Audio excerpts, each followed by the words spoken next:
Are you generating leads from social but struggling with contact rates? These are 5 tips to help you.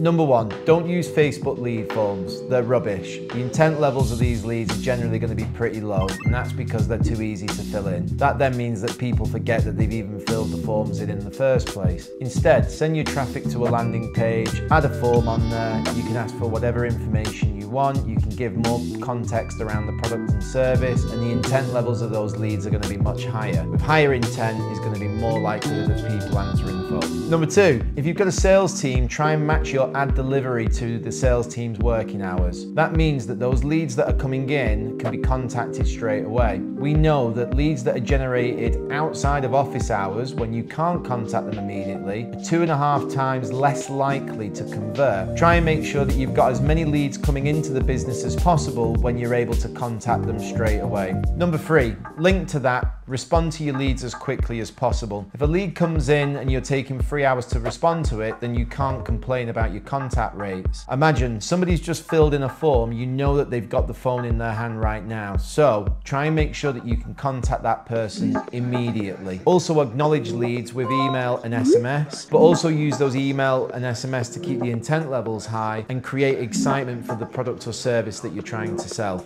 As an extra tip with this, try and use WhatsApp so you can start to create a 2-way communication channel with that lead straight away. Which links to number 4, offer multiple contact methods. In lead gen, people generally focus on the phone as being the only way to contact them. Now, I'm a great believer that speaking to somebody on the phone is probably going to be your best way to communicate with people. However, that isn't for everybody. When you're trying to cater for people from different demographics, we also have to understand that their behaviors are likely to be different and how they want to be communicated with is likely to be different. So for example, in lead gen campaigns, we can often see that when a business is solely focused on using the telephone to engage with those people, any leads for people aged under 35 aren't as likely to convert as well as people that are over 35. And that's likely because the only contact method being offered has been the telephone. It's inconvenient, it takes too much time, it's potluck whether or not you can get hold of people. So if you also introduce WhatsApp as a communication method, especially with those Gen Z